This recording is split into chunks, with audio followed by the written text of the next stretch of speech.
모든 것이 평온하던 순간 전 세계 관광업계가 한순간에 발칵 뒤집혔어요. 한국인 한 사람이 단순히 게스트하우스 문을 나서는 것만으로도 이전과는 다른 파장이 퍼졌어요. 업계 관계자들은 긴장된 표정으로 서로를 바라보았고 누구도 이 변화의 진짜 이유를 정확히 알지 못했어요. 소문은 빠르게 퍼졌지만 진실은 미궁 속에 감춰져 있었어요. 이 작은 움직임이 왜 그렇게 강력한 충격을 불러일으켰을까요? 무엇이 시작되었고 앞으로 어떤 파장이 밀려올지 모두가 숨죽이며 그 결말을 기다리고 있었어요. 어떤 일이 있었는지 지금부터 사연 시작합니다. 제 이름은 비토레 레스토레르이고 저는 로마 한복판에 있는 작은 게스트하우스 아르카눔 카사를 운영하고 있어요.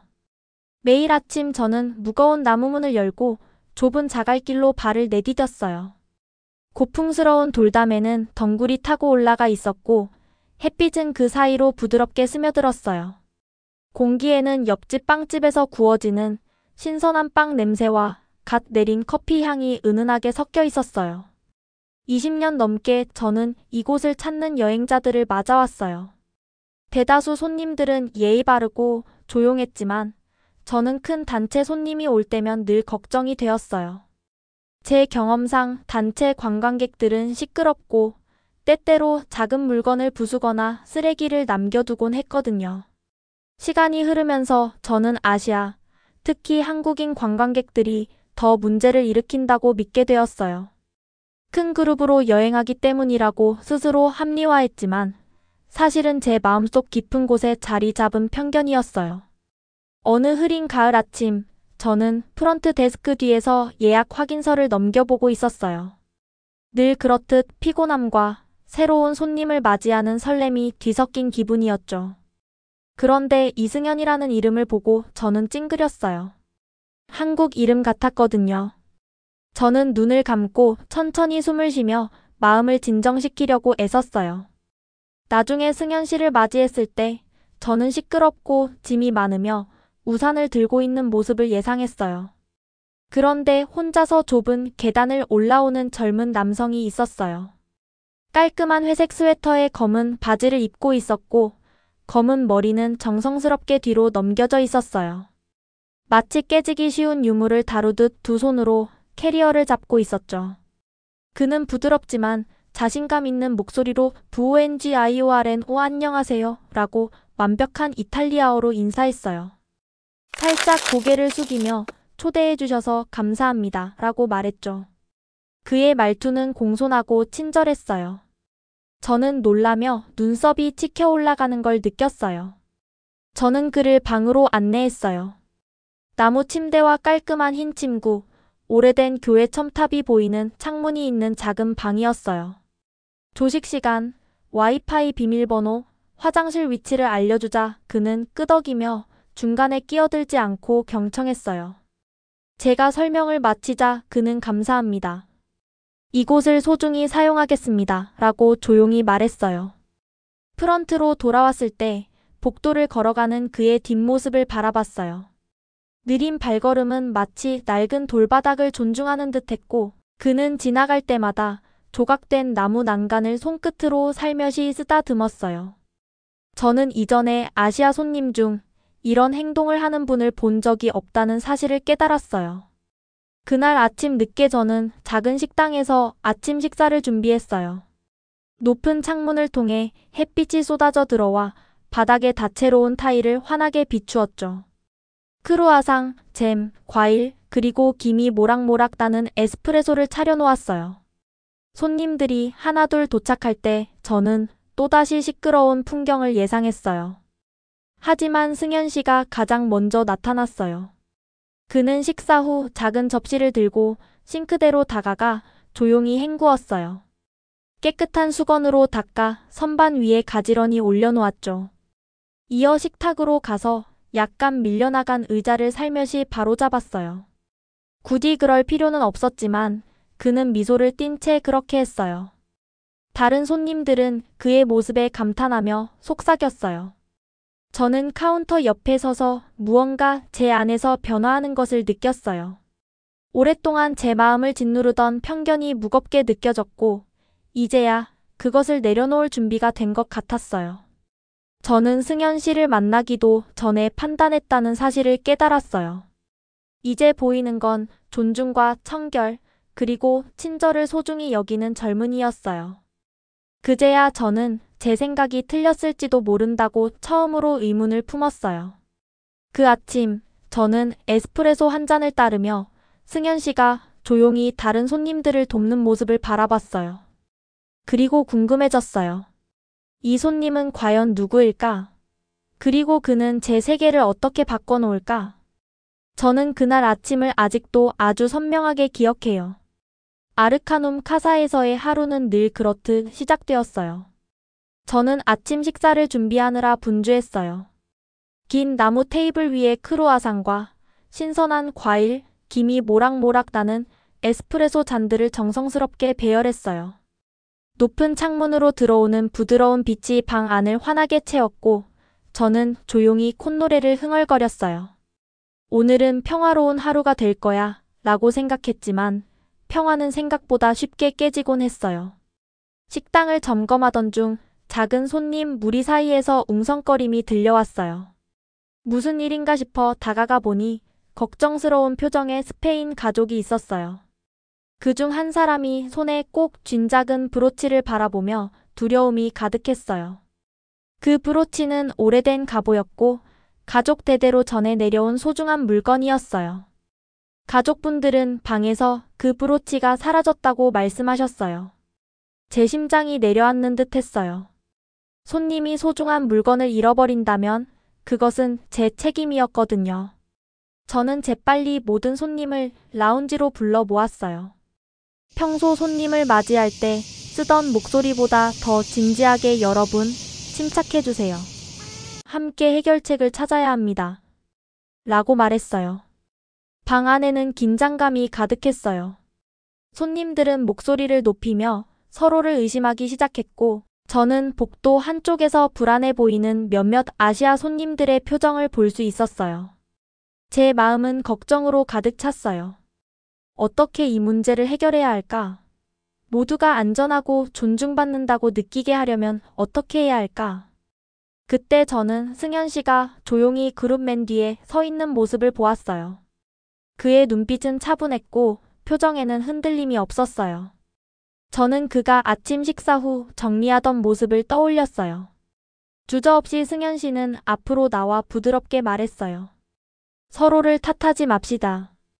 제가 분실물을 찾는 것을 도와드리겠습니다.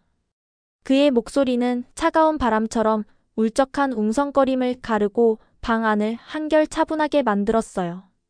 저는 그의 뒤를 따라가며 어떻게 상황을 풀어가는지 배우려고 집중했어요. 승현 씨는 손님 한 분 한 분에게 차분한 이탈리아어로 질문을 시작했어요. 마지막으로 브로치를 본 게 언제인가요? 이상한 점은 없었나요? 그의 말투에는 비난도 방어도 없었어요. 단지 궁금함과 배려가 담겨 있었어요. 그는 우리를 스페인 가족의 방 앞 복도로 이끌었어요. 오래된 돌벽이 단 하나의 램프로 희미하게 밝혀진 좁은 복도였어요. 그는 발걸음을 천천히 옮기며 바닥 구석구석을 살폈어요. 그의 눈은 작은 단서 하나도 놓치지 않으려는 듯 집중하고 있었어요. 그러다 그의 손이 멈췄어요. 손님 명부에서 떨어진 듯한 작은 종이 조각을 집어들었어요. 종이에는 희미한 꽃 그림이 그려져 있었는데 브로치와 닮은 무늬였어요. 승현 씨는 스페인 가족을 불러 모아 자신이 발견한 것을 설명했어요. 떨리는 손으로 종이를 살펴보던 가족분은 지갑 안을 확인했고 그 안에 잃어버린 브로치가 조심스레 들어 있었어요. 안도의 한숨이 방 안에 가득 퍼졌고 저는 기쁨에 가슴이 벅찼어요. 그 순간 분노와 의심으로 가득하던 분위기는 조용한 감사와 미소로 바뀌었어요. 저는 어깨에서 무거운 짐이 내려가는 걸 느꼈어요. 그날 저는 깨달았어요. 승현 씨의 차분하고 존중 어린 태도가 문제를 해결했을 뿐 아니라 우리 모두를 하나로 모았다는 것을요. 서로를 비난하는 것은 어떤 도움도 되지 않는다는 걸 모두가 이해하게 되었어요. 저는 안도감과 동시에 이전에 품었던 의심에 대한 깊은 후회가 밀려왔어요. 조용한 복도에서 램프 불빛 아래 승현 씨를 바라보며 저는 아주 중요한 교훈을 얻었어요. 문제가 생겼을 때 작은 이해와 부드러운 접근이 가장 힘든 문제조차 풀어줄 수 있다는 것을요. 그리고 그 순간 저는 깨달았어요. 제 오래된 믿음들은 진실이 아니었음을, 이제 저는 한 번의 친절한 행동으로 변할 준비가 되었다는 것을요. 제 이름은 에밀리 리이고 저는 영국 옥스퍼드 대학교에서 영화학을 공부하고 있어요. 오래된 벽돌 건물 3층에 있는 작은 기숙사 방에서 지내고 있어요. 매일 아침 좁은 창문으로 햇빛이 들어와 책 더미와 빈 커피잔을 비춰줘요. 수업 과제와 논문, 그리고 미래에 대한 기대가 뒤섞여 저는 설레면서도 피곤함을 동시에 느꼈어요. 어느 비 오는 오후, 저는 숙제에서 잠시 벗어나 쉬기로 했어요. 스트리밍 사이트를 열고 새로운 영화를 찾아봤어요. 한국 영화라고 검색창에 우연히 입력했어요. 당시 저는 한국에 대해 잘 아는 편이 아니었어요. 룸메이트가 가끔 K-팝을 듣는다는 것과 한국 드라마가 SNS에서 인기 있다는 정도만 알고 있었어요. 영화는 조용한 시골 마을에서 시작됐어요. 카메라는 초록빛 논밭 위를 천천히 지나가고 빗방울이 잎사귀 위에 맺히며 할머니가 정성스럽게 국을 끓이는 모습이 비쳤어요. 음악은 부드럽고 따뜻했어요. 저는 어깨에서 힘이 풀리는 걸 느꼈어요. 이야기가 전개될수록 사람들은 서로에게 친절하게 말을 건네고 음식을 나누며 작은 제스처로 존중을 표현했어요. 살짝 허리 숙여 인사하고 차를 따라주며 상대방의 말을 귀 기울여 들어주는 모습이 인상적이었어요. 저는 몸을 앞으로 기울이며 마음이 두근거리는 걸 느꼈어요. 스크린에서 이렇게 단순하면서도 강력한 친절을 본 적이 없었거든요. 등장인물들은 병, 상실, 외로움 같은 어려움에 직면했지만 언제나 조용한 힘으로 서로를 도왔어요. 영화가 끝날 때쯤 저는 눈물이 흘렀어요. 무언가 제 안에서 변한 것 같은 감동이었어요. 그날 밤 저는 침대에 누워 왜 이 이야기에 이렇게 마음이 끌릴까? 라고 생각했어요. 몇 달 동안 저는 길을 잃은 듯 스트레스를 받고 있었어요. 캐나다에 있는 부모님은 제가 성공한 영화 감독이 되길 기대하셨고, 옥스퍼드 교수님들은 학술 연구에만 집중하라고 압박했어요. 하지만 그 한국 영화는 사람과 공동체, 희망을 중심에 둔 다른 방식의 이야기 만들기를 보여줬어요. 다음 며칠 동안 저는 더 많은 한국 영화를 보고 한국 문화에 관한 글을 읽었어요. 한복, 한국 다도, 그리고 존중의 표시로 허리 숙여 인사하는 문화에 대해 배웠어요. 제 일기장에는 부드러운 친절, 조용한 용기, 따뜻한 공동체 같은 키워드를 적어 내려갔어요. 각각이 제 앞길을 밝혀주는 작은 빛 같았어요. 어느 날 아침, 기숙사 문에 서울 문화교류 프로그램 안내 전단이 붙어 있는 걸 발견했어요. 3개월 동안 한국에서 영화 제작을 배울 수 있다는 내용이었어요. 가슴이 두근거렸어요. 제가 본 영화와 그 감정, 그리고 제가 되고 싶은 사람을 생각했어요. 저는 꼭 지원해야겠다고 마음먹었어요. 지원서를 작성하는 건 마치 새로운 삶의 지도를 그리는 것 같았어요. 저는 왜 한국 영화를 사랑하게 되었는지, 사람들을 하나로 모으는 이야기를 배우고 싶은 이유를 솔직하게 적었어요. 그리고 배운 것을 캐나다 친구들과 나누어 문화 간 다리를 놓고 싶다고 썼어요. 몇 주 후 합격 통지 이메일이 도착했어요. 저는 책상에서 벌떡 일어나 웃음과 눈물이 동시에 쏟아졌어요. 룸메이트가 저를 꼭 안아주었고 몇 달 만에 처음으로 진짜 희망을 느꼈어요. 한국으로 갈 짐을 싸면서 저는 지금까지 배운 모든 것을 떠올렸어요. 가장 좋아하는 노트, 카메라, 그리고 가족 사진 한 장을 챙겼어요. 긴장되면서도 설레는 기분이었어요.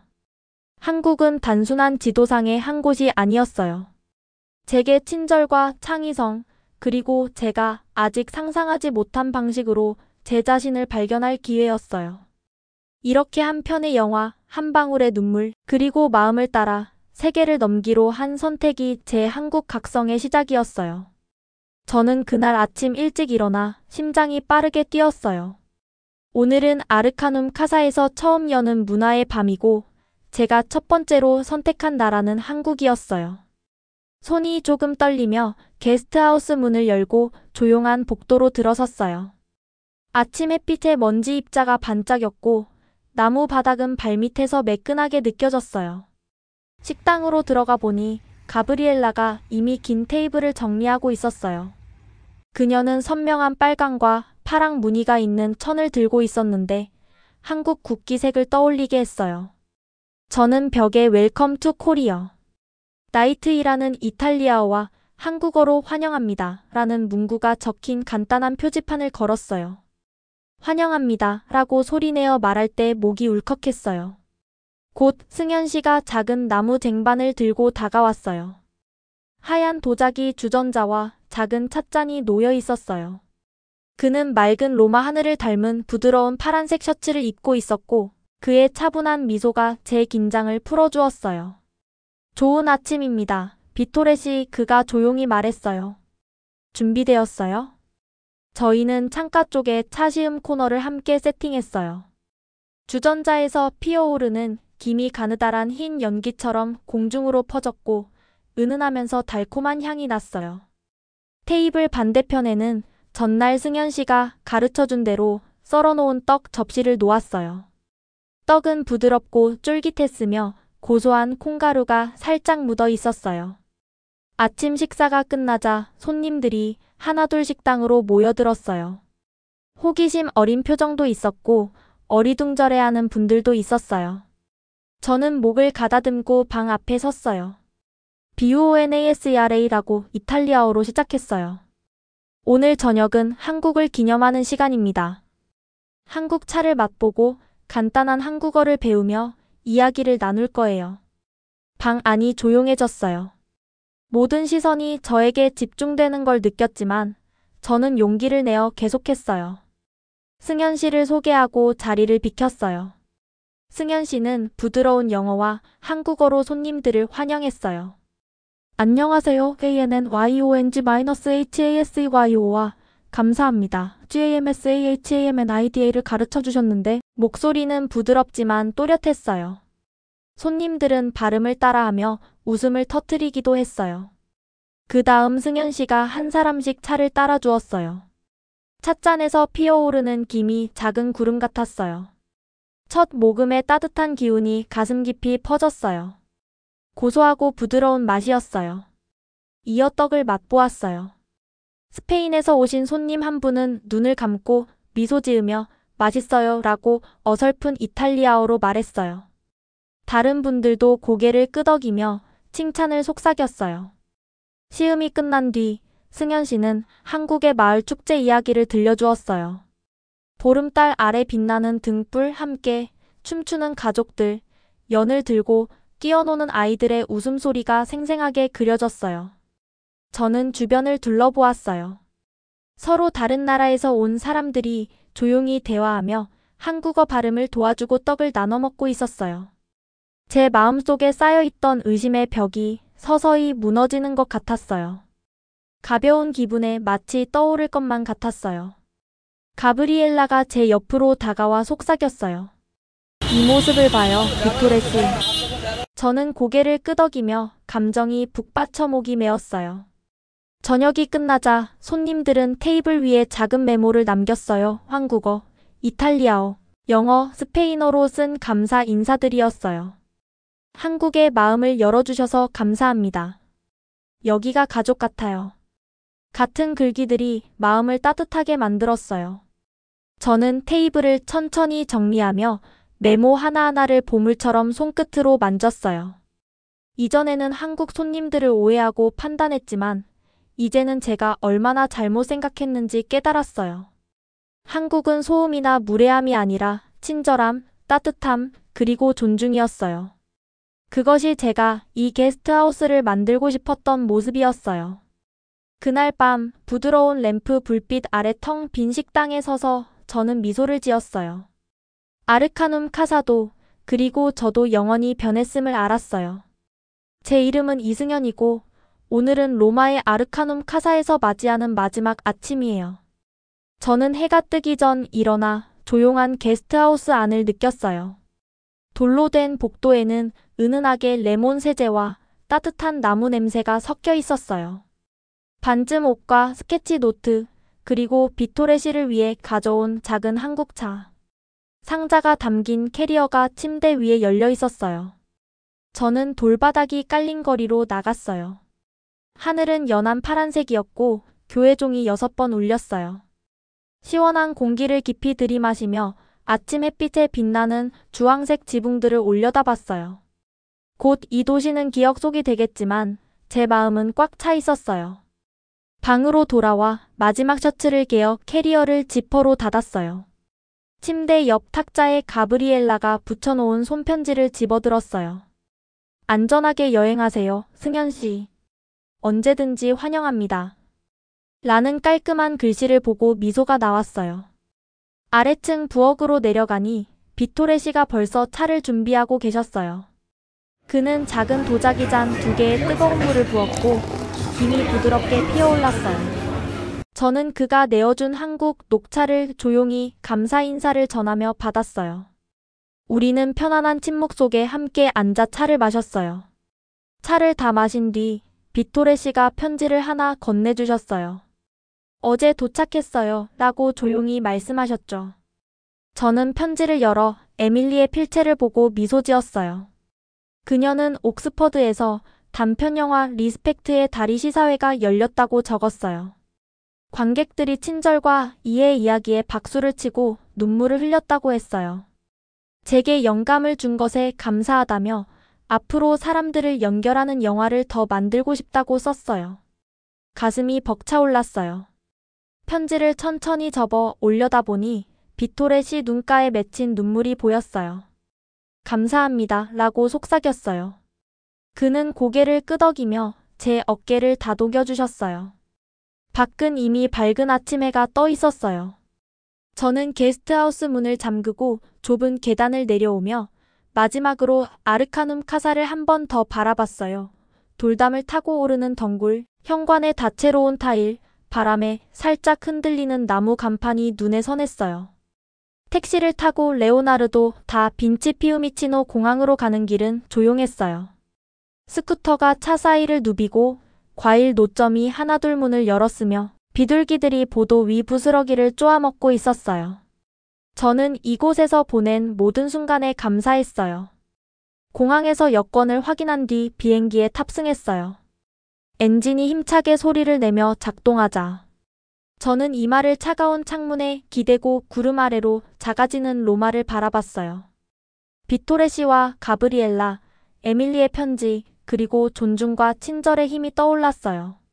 몇 시간 후 저는 서울에 도착했어요. 공기는 봄꽃 향기와 도시의 소음이 섞여 있었어요. 도착 게이트에는 가족이 저를 기다리고 있었어요. 어머니는 달려와 꼭 안아주셨고 아버지는 미소 지으며 제 머리를 쓰다듬어 주셨어요. 여동생은 한국어와 영어로 쓴 손글씨 환영 문구를 들고 있었어요. 집에 도착해 캐리어를 풀고 도자기장과 에밀리의 편지를 책상 위에 올려놓았어요. 저는 다시 차를 우려내며 부드러운 향기가 부엌을 가득 채우는 걸 느꼈어요. 천천히 한 모금 마시며 익숙한 서울의 스카이라인 높은 빌딩들, 멀리 보이는 푸른 언덕, 조용히 흐르는 한강을 바라봤어요. 저는 노트북을 펴고 스케치를 시작했어요. 로마의 돌바닥 거리, 비토레 씨의 따뜻한 미소, 한국어를 배우며 함께 웃던 손님들의 모습을 그렸어요. 그림 아래에는 친절은 국경을 넘고 존중은 다리를 놓으며 이야기는 우리를 연결한다고 적었어요. 그날 밤 가족과 함께 식탁에 둘러앉아 밥과 김치, 웃음을 나눴어요. 저는 제 여정에 대해 이야기했어요. 혼란 속에서 침착함. 한 줌이 제 삶과 타인의 삶을 어떻게 바꾸었는지 말했어요. 저는 지금의 제가 자랑스러웠어요. 잠자리에 들며 깨달았어요. 제 이야기는 이제 막 시작되었다는 것을요. 언젠가 다시 로마로 돌아가 아르카눔 카사를 방문하고 큰 스크린에서 에밀리의 영화를 볼 거예요. 지금은 눈을 감고 쉬면서 친절과 존중이 어디를 가든 저를 인도할 거라는 믿음으로 잠들었어요. 오늘의 사연은 여기까지예요. 오늘도 좋은 하루 되세요.